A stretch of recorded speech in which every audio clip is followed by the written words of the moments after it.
News Malayalam big impact. ആഴക്കടലിലെ അശാസ്ത്രീയ മത്സ്യബന്ധനത്തിൽ അടിയന്തര ഇടപെടലുമായി സംസ്ഥാന സർക്കാർ. 12 നോട്ടിക്കൽ മൈലിനപ്പുറമുള്ള സമുദ്രപരിധിയിൽ പരിശോധന കർശനമാക്കണമെന്നാവശ്യപ്പെട്ട് കേന്ദ്ര സർക്കാരിന് സംസ്ഥാനം കത്തയച്ചു. എക്സ്ക്ലൂസീവ് ഇക്കണോമിക് സോണിൽ പരിശോധനയ്ക്കായി കേന്ദ്ര നിയമം കൊണ്ടുവരണമെന്നും കത്തിൽ ആവശ്യപ്പെടുന്നു. കോഴിക്കോട് നിന്ന് ദിലിഷ തിലകനുണ്ട് വിവരങ്ങളുമായി. Dilisha, good morning. ഈ ആഴക്കടലിലെ അശാസ്ത്രീയ മത്സ്യബന്ധന വാർത്ത ആദ്യമായി പുറത്തു കൊണ്ടുവന്നത് ന്യൂസ് മലയാളമാണ്. ദിലിഷ തിലകനാണ്. ഇപ്പോൾ സംസ്ഥാനം ഈ വിഷയത്തിൽ ഇടപെട്ടിരിക്കുന്നു. കേന്ദ്രത്തോട് ഈ നിയമത്തിൽ ഭേദഗതി ആവശ്യപ്പെടുന്നുണ്ട്. നിലവിൽ ഇവർ പറഞ്ഞിരുന്നത് 12 നോട്ടിക്കൽ മൈലിനപ്പുറം നടക്കുന്ന കാര്യങ്ങളിൽ സംസ്ഥാനത്തിന് ഇടപെടാൻ പരിമിതിയുണ്ട് എന്നൊരു വിഷമം നമ്മൾ ഈ ദിലിഷ ഉദ്യോഗസ്ഥരെ സമീപിക്കുമ്പോൾ അവരുടെ പ്രതികരണത്തിൽ നിന്നും ഉണ്ടായിരുന്നു. കേന്ദ്രം ഇപ്പോൾ മുന്നോട്ട് വച്ചിരിക്കുന്ന കാര്യങ്ങൾ എന്തൊക്കെയാണ്? കരയിലും കടലിലും അടക്കം പരിശോധന കർശനമാക്കാനാണോ നിലവിലെ തീരുമാനം?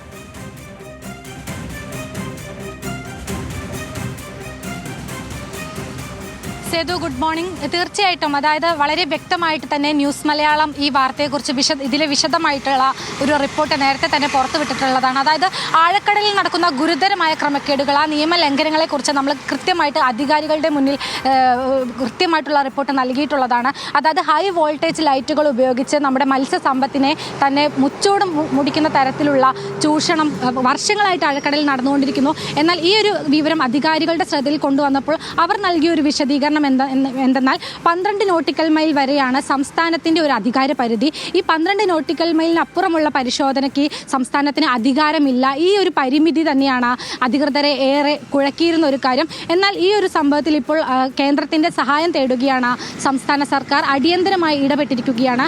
ഇത് ചൂണ്ടിക്കാട്ടിയിട്ട് തന്നെ ഇപ്പോൾ കേന്ദ്രത്തിന് കത്തയച്ചിരിക്കുകയാണ്. അതായത് 12 നോട്ടിക്കൽ മൈൽ മുതൽ 200 നോട്ടിക്കൽ മൈൽ വരെയുള്ള സമുദ്രപരിധി എന്നാൽ അത് കേന്ദ്ര പരിധിയാണ്. ആ കേന്ദ്ര പരിധിയിൽ പരിശോധന കർശനമാക്കേണ്ടതുണ്ട്. എന്നാൽ മാത്രമേ ഈ ഗുരുതരമായ ക്രമക്കേടുകളെ പൂർണ്ണമായിട്ടും ഇല്ലാതാക്കുവാൻ സാധിക്കൂ. അതിനായിട്ട് വ്യക്തമായിട്ടുള്ള ഒരു കേന്ദ്ര നിയമം കൊണ്ടുവരേണ്ടതുണ്ട്.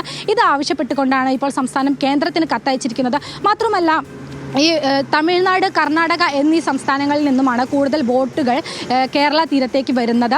ഈ കൂടുതലായിട്ടും ഇത്തരത്തിൽ അശാസ്ത്രീയമായിട്ടുള്ള മത്സ്യബന്ധനം നടത്തുന്നത്, ഹൈ വോൾട്ടേജ് ലൈറ്റുകൾ ഉപയോഗിച്ച് മീൻ പിടിച്ച് നമ്മുടെ തീരദേശത്തെ പൂർണ്ണമായിട്ടും ഇല്ലാതാക്കുന്നത് ഇതര സംസ്ഥാന ബോട്ടുകാരാണ്. അതുകൊണ്ട് തന്നെ ഈ കർണാടക, അതുപോലെ തമിഴ്നാട് എന്നീ സംസ്ഥാനങ്ങൾ ഈ ഒരു വിഷയത്തിൽ കൂടുതൽ ജാഗ്രത കാണിക്കണമെന്ന് കേരളം ആവശ്യപ്പെട്ടിട്ടുണ്ട്. അവിടെയും പരിശോധന കർശനമാക്കേണ്ടതുണ്ട്. എന്നാൽ മാത്രമേ ഇത്തരത്തിലുള്ള നിയമലംഘകരെ നിയമത്തിന് മുന്നിൽ കൊണ്ടുവരാൻ സാധിക്കൂ. അതുമായി ബന്ധപ്പെട്ട് കേരളത്തിന് പുറമെ കർണാടക, തമിഴ്നാട് എന്നീ സംസ്ഥാനങ്ങൾ കൂടി ഇത്തരത്തിൽ പരിശോധന കർശനമാക്കേണ്ടതുണ്ട്. 12 നോട്ടിക്കൽ മൈലിനപ്പുറത്തേക്ക് പരിശോധന കർശനമാക്കിയാൽ മാത്രമേ ഈ ഒരു നിയമലംഘനങ്ങളെ പൂർണ്ണമായിട്ടും ഇല്ലാതാക്കാൻ സാധിക്കൂ എന്ന് കേരളം മറ്റ് സംസ്ഥാനങ്ങളോടും ആവശ്യപ്പെട്ടിട്ടുണ്ട്. എന്തായാലും ഇത് ചൂണ്ടിക്കാട്ടി തന്നെയാണ് കേന്ദ്രത്തിനും കത്ത് നൽകിയിരിക്കുന്നത്.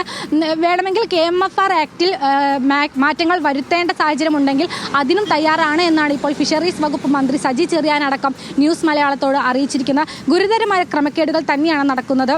ഇതര സംസ്ഥാനങ്ങളിൽ നിന്ന് ബോട്ടുകൾ എത്തിയിട്ട് ഏതാനും മാസത്തേക്കുള്ള മത്സ്യത്തെ പിടിച്ചുകൊണ്ട് പോകുന്നു എന്നുള്ളതാണ്. കേവലം ഭക്ഷ്യലക്ഷ്യം മാത്രമല്ല ഇവരുടെ മുന്നിലുള്ളത്. വളവും മറ്റു വാണിജ്യ ആവശ്യങ്ങളും ഉണ്ടാക്കാനുള്ള മറ്റു വാണിജ്യ ആവശ്യങ്ങൾക്കും ഇവർ ഇപ്രകാരം ഊറ്റിയെടുക്കുന്നുണ്ട്.